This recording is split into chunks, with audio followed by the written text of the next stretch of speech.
आपके समक्ष लिया गया था, उसी की चर्चा करते हैं।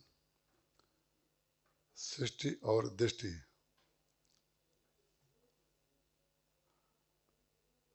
रामचरितमानस में बालकांड में गोस्वामी तुलसीदास जी महाराज ने जितनी भी इंद्रियां हैं सबकी धन्यता के लिए कुछ चौपाइयां लिखी हैं। आज आदरणीय शर्मा जी से मिलना हुआ तो उनकी बेटी कामनी ने इतनी छोटी उम्र में भी इतना गंभीर प्रश्न उसने किया, हमें बड़ा आश्चर्य भी हुआ। उसने कहा कि रामचरितमानस के बालकांड में जो जहाँ से कथा प्रसंग शुरू होता है भरद्वाज जी और याज्ञवल्क्य जी का, उससे पूर्व में जो गोस्वामी तुलसीदास जी महाराज ने एक बहुत लंबी चौड़ी वंदना का क्रम किया है, उसका तात्पर्य क्या है। गोस्वामी जी ने राम कथा की महिमा लिखी, राम नाम की महिमा लिखी, संतों की स्तुति की, भगवान की स्तुति की, और सबसे आश्चर्य की बात है संसार में जो खल लोग होते हैं उनकी भी स्तुति की। तो उसने कहा खल लोगों की स्तुति करने का क्या तात्पर्य है।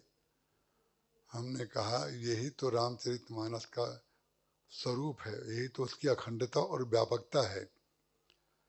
आपको जो जो जीवन में करना पड़ेगा और जो जो जीवन में आपको करना चाहिए वो सब बालकांड के प्रारंभ में है। बालकांड का प्रारंभ और अयोध्या कांड का मध्य और उत्तरकांड का अंत, रामचरितमानस के जो 3 भाग हैं ये तीनों बड़े गंभीर हैं। तो बालकांड में जो प्रारंभ में उन्होंने खलों की भी वंदना की, तो उन्होंने इसलिए खलों की वंदना कर दी, यदि वो खलों की वंदना ना करते तो आप सत्कर्म में लगे रहते, संसार में पूजा पाठ में लगे रहते और ये कल्पना करते कि हम तो अच्छा कार्य करने के लिए चले हैं, अच्छा कार्य कर रहे हैं, तो हमें खलों की वंदना करने की क्या आवश्यकता है। लेकिन गोस्वामी तुलसीदास जी महाराज का जो दृष्टिकोण है वो इतना व्यापक और उपयोगी है कि आप जब अच्छा कार्य करने चलेंगे और अच्छा कार्य करेंगे और अच्छा कार्य जब कर लेंगे, तीनों कालों में आपको खल लोग मिलेंगे। आप जीवन में ये आशा करें कि हम तो मंदिर के दर्शन करने जा रहे हैं, हमें रास्ता खराब ना मिले, बरसात ना हो, कीचड़ ना हो, ट्रैफिक ना मिले, तो ये तो एक अनुपयोगी जैसी बात है। तो गोस्वामी तुलसीदास जी महाराज ने सबकी जो वंदना की है, जैसे नींव का पत्थर दिखाई नहीं देता है लेकिन उसमें नींव में पत्थर डाले जरूर जाते हैं।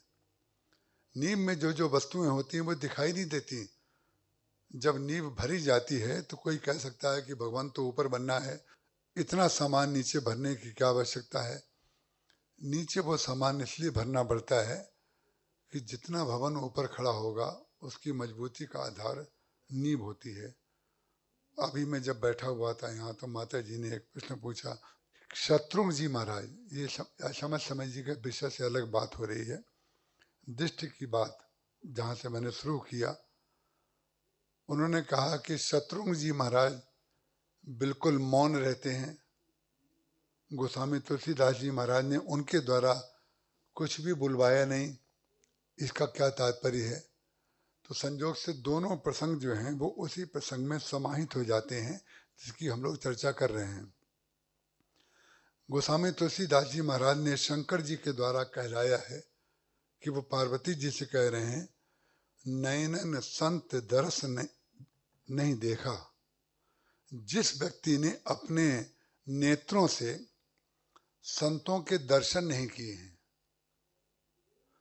तो उसकी आंखों के लिए क्या बताया उन्होंने। बोले नयनन संत दर्श नहीं देखा, लोचन मोर पंख करी लेखा। उसकी आंखें मोर के पंख में जैसे आंख बनी होती है उस तरीके से है। इसी प्रकार से उन्होंने कहा, जे हरि भगत हृदय नहीं आनी। जिनके हृदय में भगवान की भक्ति नहीं है वो कौन है। जिन हरि हृदय भगत नहीं आनी, जीवत सौ समान ते प्राणी, वो जीते हुए भी व्यक्ति मरे हुए के समान है।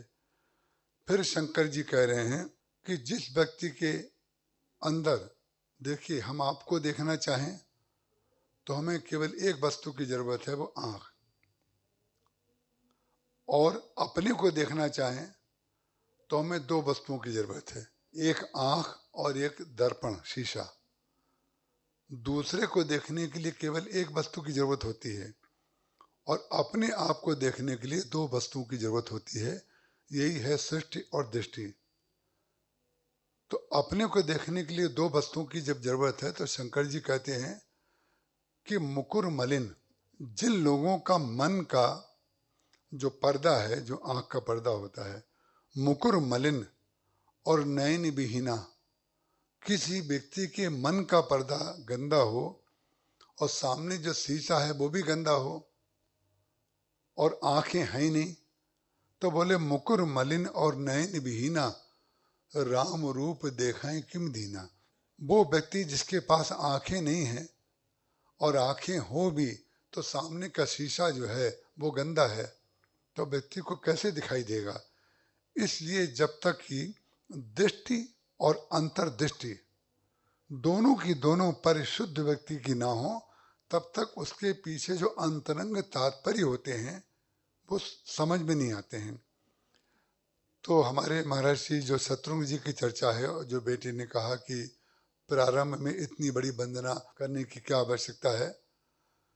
मानस संगम का कार्यक्रम कानपुर में होता था, महर्षि उसके अध्यक्ष होते थे और देश के बहुत बड़े बड़े विद्वान, साहित्यकार और विशिष्ट लोग वहाँ पर बुलाए जाते थे। अंतिम दिन महाराज जी उसकी अध्यक्षता करते थे और ना जाने कितनी पुस्तकों का लोग उद्घाटन भी उसी समय करा लेते थे, लोकार्पण कराते थे। तो एक पुस्तक का लोकार्पण महाराज जी के द्वारा होना था उस दिन। उस पुस्तक का नाम था रामचरितमानस के उपेक्षित पात्र। माता जी ध्यान से सुनिएगा, मैं लिखा था रामचरितमानस के उपेक्षित पात्र। अब उपेक्षित पात्र जब उस लेखक ने लिखा, इसका तात्पर्य क्या हुआ कि उपेक्षा की किसने? गोस्वामी तुलसीदास जी ने उपेक्षा की। तो गोस्वामी तुलसीदास जी की दृष्टि को सुधारने का काम संसार के व्यक्ति अगर करेंगे तो दुर्भाग्य ही होगा, और क्या होगा। गोस्वामी तुलसीदास जी महाराज भगवान राम के सबसे छोटे भाई की उपेक्षा कर सकते हैं।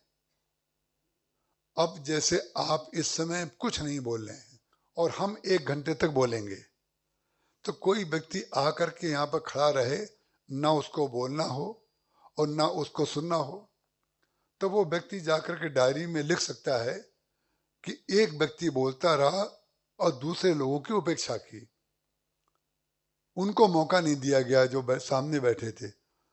तो आपको मौका इसलिए नहीं दिया गया है कि ऐसा नहीं है कि आप बोल नहीं सकते हैं और आप जानते नहीं जो बात आपको कही जा रही है, आप विज्ञ हैं, सत्संगी हैं, लेकिन इस समय आपने अपने आप को श्रोता माना है और आप सुनने के लिए आए हैं, इसलिए आप शांति से बैठे हैं और हमें बुलाया गया है बोलने के लिए, तो हम बोल रहे हैं। तो रामचरितमानस में ही नहीं, आपके जीवन में भी जब आप चलते हैं तो उस समय सारे अंग आपके कार्य करते हैं। आंख भी कार्य करती है, कान भी कार्य करते हैं, नाक भी काम करती है, क्योंकि सारे अंग अगर चैतन्य नहीं होंगे आप कार्य कैसे करेंगे। लेकिन विचित्र बात है, जब आप सोने चलते हैं तो सोते समय सारे अंगों की उपेक्षा कर देते हैं कि नहीं? लेकिन उपेक्षा करते नहीं हैं। अगर उनकी उपेक्षा ना की जाए, सबको शयन ना कराया जाए, सबको शांत ना किया जाए, तो प्रातः काल से लेकर रात्रि काल तक जो आप कार्य करते हैं, गतिविधि करते हैं, वो नहीं कर पाएंगे। तो गोस्वामी तुलसीदास जी महाराज ने शत्रुघ्न जी की उपेक्षा नहीं की। इसका तात्पर्य क्या है? कबीरदास जी महाराज की एक पंक्ति याद आ गई, जो महर्षि भी कभी कभी कहा करते थे। बोले मन मगन भया तो को बोले। एक स्थिति साधना में व्यक्ति की ये आती है कि वो बोलता है, और एक स्थिति वो होती है जो बोलता नहीं है। जब पार्वती जी ने उनसे कथा सुनने के लिए शंकर जी से कहा, तो गोस्वामी तुलसीदास जी लिखते हैं कि शंकर जी ने क्या किया। बोले सबसे पहले वो आंख बंद कर लेते हैं, आंखें बंद कर लें, मगन ध्यान रस, वो कथा सुनने के लिए बैठी हुई हैं और शंकर जी आंख बंद करके समाधि में चले गए। कितनी देर के लिए समाधि में गए? मगन ध्यान रस दंड जुग, 2 दंड तक, थोड़ी देर तक उन्होंने ध्यान किया भगवान का। जितनी देर उन्होंने भगवान का ध्यान किया, वो ध्यान करना इसलिए आवश्यक होता है कि जब तक हम भी आते हैं यहाँ पर, तो बाह्य प्रपंचों से मिल करके आते हैं, इतना ट्रैफिक होता है, लोग मिलने आते हैं, टेलीफोन आते हैं, बात करनी पड़ती है, ये प्रपंच में तो लगना ही पड़ता है। लेकिन जब कथा करते हैं तो पहले कम से कम, कितना भी कम समय हो, 2 श्लोक पढ़ करके तो कम से कम गुरुदेव का या प्रभु का स्मरण करते हैं। वो ही शंकर जी ने कहा, मगन ध्यान रस दंड जुग, 2 दंड तक मगन हो गए अंदर, पुनि मन बाहर कीन।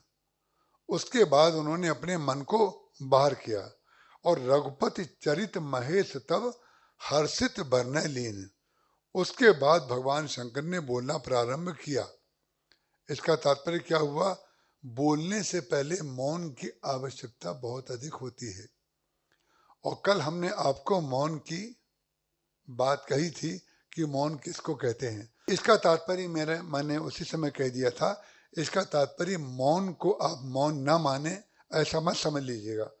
मौन की वास्तविक व्याख्या आपके सामने हमने की थी, जिसको मौन कहते हैं। मौन का तात्पर्य जब आपको बोलने की आवश्यकता ही ना हो। और बोलने की आवश्यकता व्यक्ति को कब नहीं होती है? बोले जब मगन भया, मन मगन भया तो को बोले।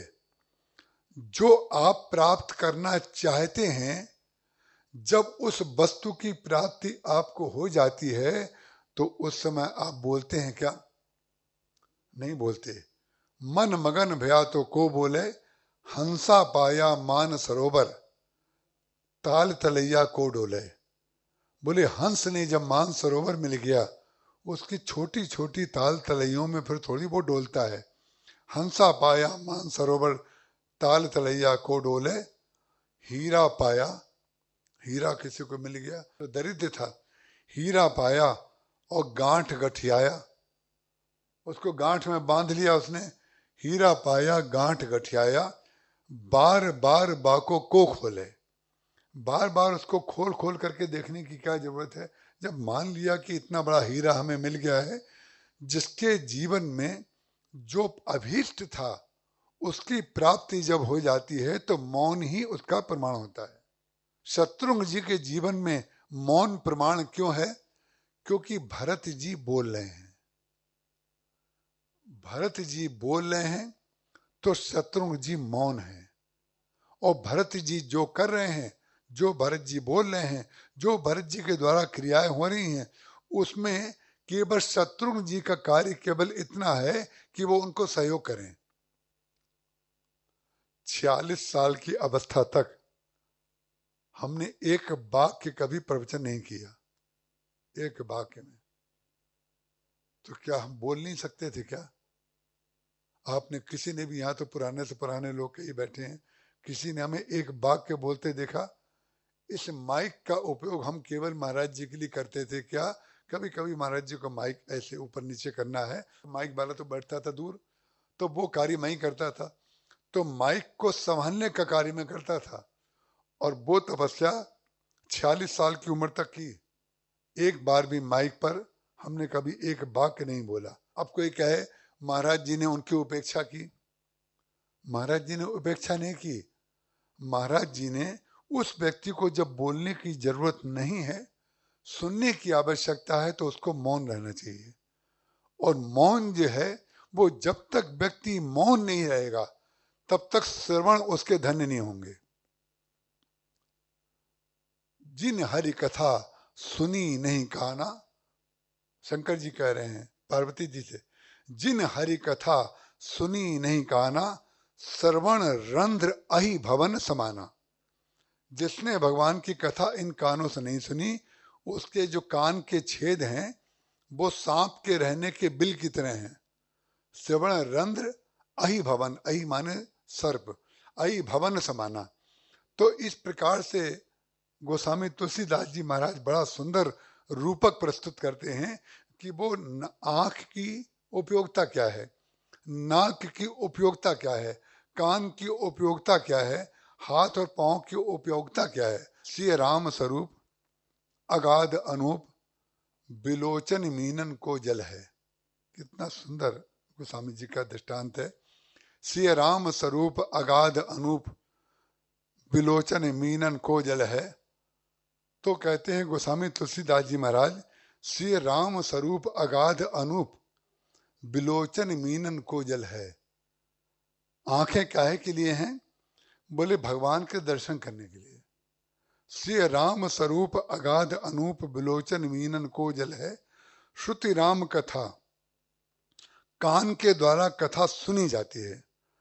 मुख राम को नाम, मुख के द्वारा राम नाम लिया जाता है। जब श्रुति के द्वारा कथा सुनी जाएगी तो मुख के द्वारा कोई बोलने वाला चाहिए कि नहीं? यही है दृष्टि। जब श्रुति राम कथा कहा तो श्रुति वाच्य में मुख के द्वारा बोलना लक्ष्य है कि नहीं? श्रुति राम कथा मुख राम को नाम, ये पुनि रामय को थल है। हृदय में किसको बैठाएं? बोले भगवान को बैठा लीजिए हृदय में। और हृदय में अगर भगवान रहे तो आपके जीवन का कार्य इतना उच्च कोटि का होगा, आपका व्यवहार इतना उच्च कोटि का होगा, आपका बोलना, आपका देखना, आपका स्पर्श करना इतना दिव्य होगा कि लोग आपसे कहेंगे कि हमारे सिर पर हाथ रख दीजिए।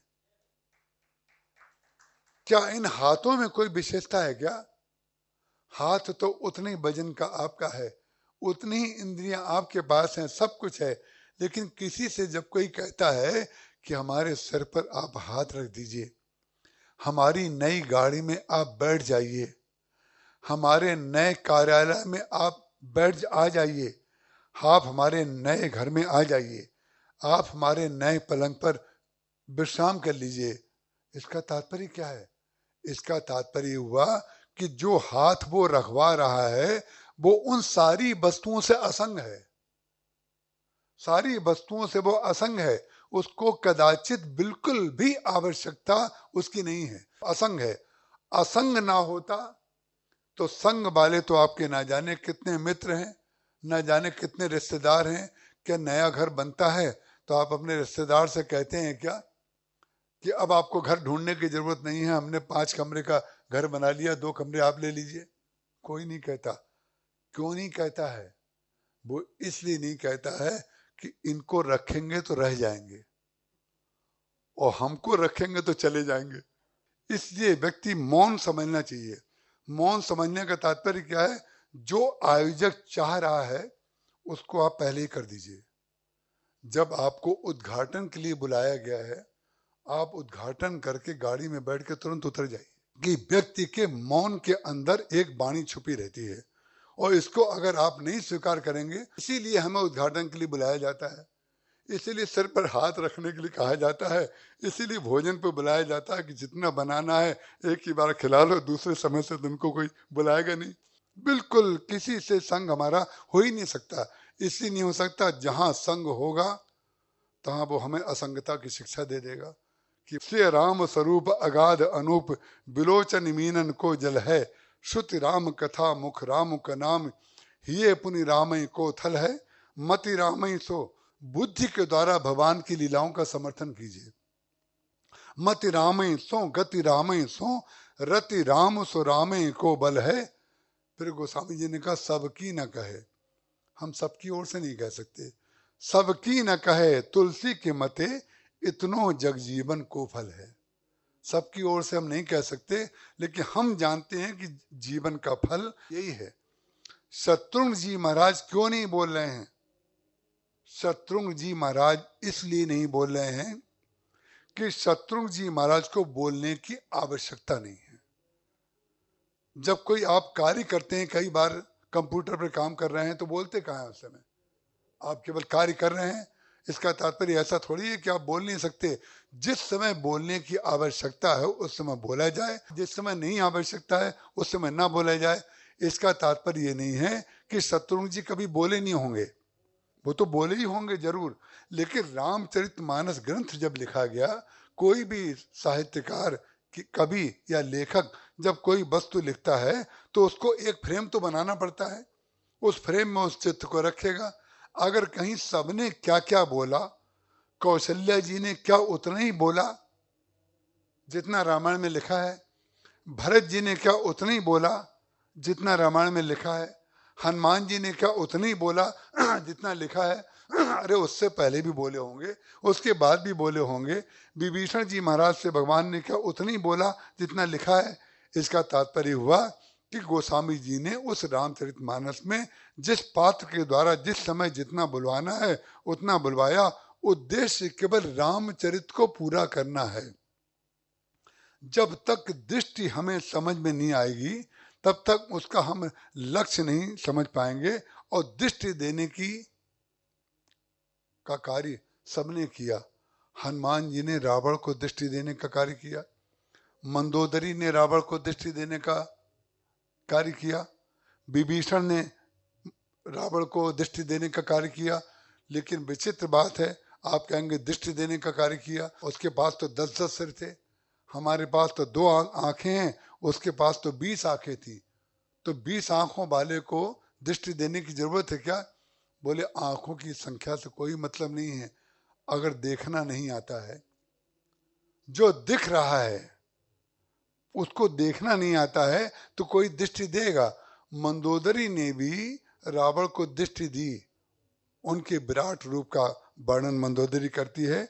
और हनुमान जी महाराज ने भी उसको दृष्टि दी, कहा मोह मूल बहुशूल प्रद त्यागो उत्तम अभिमान भजो राम रघुनायक कृपा सिंधु भगवान। और कहता क्या है रावण, मिला हमई कपि गुरु बड़ ज्ञानी, अरे मृत्यु निकट आई खल तो ही लागे से अधम सिखावन मोही। चित्र बात है, सुनाने वाला सुना रहा है और सुनने वाला सुन रहा है। वो कह रहा है ये बंदर ही हमें सुनाने वाला मिला है क्या? उसका कारण क्या है? जब हित की बात भी अहित लगने लगे, जब अच्छी बात भी बुरी लगने लगे, तो ये समझ लीजिए अब हमारे जीवन में कोई समस्या आने वाली है।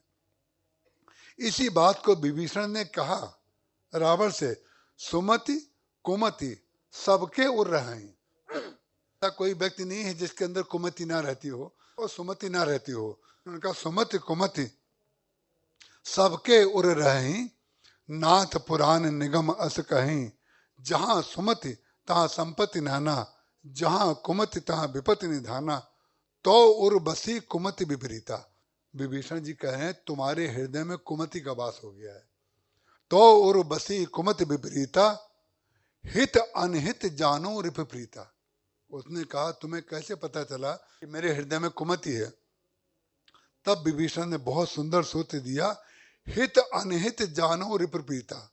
बोले जो बात अच्छी है वो भी तुम्हें खराब लग रही है। खराब बात खराब लगे तो समझ में आता है, तुम्हें तो अच्छी बात भी खराब लग रही है। इसका तात्पर्य तुम्हारा दुर्भाग्य है। हित अनहित जानो रिपप्रीता। और जितनी जितनी बातें अच्छी थी, भगवान राम ने राम राज्य कैसे बना लिया आपको पता है? जो जो वस्तुओं का उपयोग रावण ने नहीं किया, भगवान राम ने उन्हीं उन्हीं वस्तुओं का उपयोग किया। बुरा व्यक्ति जिस जिसको छोड़ दे, आप उससे दोस्ताना कर लीजिएगा, और अच्छा व्यक्ति जिसको छोड़ दे उससे दूरी बना लीजिएगा। ये सत्य है जीवन का। बुरा व्यक्ति उसी वस्तु को छोड़ेगा, उसी व्यक्ति को छोड़ेगा जो आपके काम का होगा। विभीषण को उसने लात मारी, चढ़ प्रहार किया, भगवान राम ने विभीषण को रख लिया। सुखेण वैद्य का उसने कोई उपयोग नहीं किया था। सुखेण वैद्य जीवन पर्यंत रहते रहे लंका में, लेकिन कहीं नहीं लिखा हुआ है कि सुखेण वैद्य ने एक भी रोगी को कभी लंका में ठीक किया हो। जब लक्ष्मण जी मूर्छित हुए और सुखेण वैद्य को लाने की बात कही गई, तो उनसे पूछा गया कि सुखेण वैद्य की विशेषता क्या है। तो सुखेण वैद्य की विशेषता ये बताई गई कि लंका में इन्होंने कभी किसी राक्षस को स्वस्थ नहीं किया। कोई डॉक्टर की विशेषता को ये बताए इन्होंने कभी जीवन में किसी को स्वस्थ नहीं किया है, तो आप कहेंगे भाई हम इनसे अपना इलाज नहीं कराएंगे। लेकिन भगवान ने कहा वाह वाह, जिसने लंका के किसी रोगी को कभी ठीक नहीं किया, हम उसी से अपने भाई का इलाज कराएंगे। इसका तात्पर्य क्या है? इसका बड़ा सूक्ष्म रहस्य है। बोले लंका के जितने रहने वाले थे वो कोई भी व्यक्ति अपने को रोगी नहीं मानता था। और अपने को रोगी कौन नहीं मानता है? जो मानसिक रोगी होता है उसकी ये विशेषता होती है कि उसको रोग दूसरे में दिखाई देता है, अपने में दिखाई नहीं देता है। तो जब कोई अपने को रोगी मान ही नहीं रहा है तो सुखेण वैद्य के पास जाएगा कौन? तो भगवान ने कहा कि लाओ सुखेण वैद्य को आप ले आइए। और सुखेण वैद्य ने आकर के सबसे पहले क्या कहा? पहले तो नब्ज पकड़ी आकर के, नाड़ी देखी लक्ष्मण जी की, और नाड़ी देख करके कहा इनका इलाज तो हो जाएगा। देखिए दृष्टि की बात है भगवान की, इनका इलाज तो हो जाएगा। लेकिन द्रोणाचल पर्वत पर दक्षिण में भगवान है और उत्तर में दवाई है। जो आपका समाधान होता है वो आपके ठीक विपरीत स्थिति में होता है। वाणी का समाधान मौन है और मौन का समाधान वाणी है। जो विपरीत स्थिति होती है, विपरीत आमने सामने, वो आपका समाधान होता है, हम उसको विपरीत मानते हैं। कल सीता जी का मैं बता रहा था, सहज सुभाए लखन तनु गोरे, नाम लखन लघु देवर मोरे। बोले हमारे जो गोरे देवर लक्ष्मण जी हैं ये गोरे हैं। गोरे का तात्पर्य जिनका रंग बिल्कुल साफ है। और भगवान राम तो गोरे हैं नहीं, भगवान राम तो श्याम है। तो श्याम और गोरा रंग जो है सांसारिक दृष्टि से विरोधी है। संसार कहेगा वो काले हैं, वो गोरे हैं, और काले को उतना लोग नहीं वो मानते श्रेष्ठ, गोरे रंग के प्रति लोगों की बड़ी निष्ठा रहती है। लेकिन विचित्र बात है, श्री सीता जी ने लक्ष्मण जी का जो परिचय पहले दिया, सहज सुभाए लखन तनु गोरे, नाम लखन लघु देवर मोरे, वो कहना क्या चाह रही हैं? बोले ये जो श्यामता हमारे पति की है और जो गौर वर्ण हमारे देवर का है, ये विरोधी नहीं है, ये एक दूसरे के पूरक हैं। उसका कारण क्या है? श्याम रंग से अगर आपको कहीं लिखना हो तो उसको किस रंग पर आप लिखेंगे? सफेद पर लिखेंगे। तो जो गोरा होगा वो ही तो श्यामता को स्वीकार कर पाएगा। लक्ष्मण जी महाराज गोरे इसलिए हैं कि गोरा रंग जो है वो श्याम को स्वीकार कर लेता है। और श्यामता को अगर उभारना है, कोई अगर पेंटर यहाँ बैठा हो या पेंटिंग बनाने वाला कोई बैठा हो, वो समझ जाएगा कि विरोधी रंग जो होता है वो कलाकार के पास रहता है और कलाकार उसका उपयोग करना जानता है। जो कलाकार नहीं है, जो पेंटिंग नहीं करता, जो चित्र बनाना नहीं जानता है, जो ललित कला को नहीं जानता है, वो दोनों रंगों को विरोधी समझता है। लेकिन विचित्र बात है, श्यामता जो है वो श्यामता गोरे को उभारती है और गोरा जो है वो श्यामता को उभारता है। दोनों एक दूसरे के पूरक हैं। लक्ष्मण जी महाराज और भगवान राम एक दूसरे के पूरक हैं और भरत जी और शत्रुघ्न जी एक दूसरे के पूरक हैं। मुदित अवधपति सकल सुत, बधुन समेत निहारी, जनु पाए महिपाल मणि, क्रियन सहित फलचारी। गोस्वामी तुलसीदास जी महाराज ने बालकांड में विवाह जब हो गया भगवान का, उसके पश्चात दोहा लिखा है कि दशरथ जी महाराज बड़े प्रसन्न हो रहे हैं। क्या प्रसन्न हो रहे हैं? बोले मुदित अवधपति सकल सुत, अपने चारों पुत्रों को देख करके प्रसन्न हो रहे हैं। लेकिन चारों पुत्रों को ही देख करके नहीं, चारों पुत्रों के साथ जो उनकी पुत्र बधुएं हैं उनको देख करके। मुदित अवधपति सकल सुत, बधुन समेत निहारी, जन पाए महिपाल मणि, क्रियन सहित फलचारी। बोले जैसे हमने जो पुरुषार्थ के 4 फल हैं, पुरुषार्थ के 4 फल आप लोग जानते होंगे, अर्थ धर्म काम और मोक्ष, ये पुरुषार्थ के 4 फल हैं। और ये जो पुरुषार्थ के 4 फल हैं, ये तो दशरथ जी महाराज को पहले ही मिल चुके थे। उनको अब क्यों प्रसन्नता हो रही है? बोले नहीं, चारों फल तो हमारे जीवन में पहले आ गए, लेकिन चारों फल जब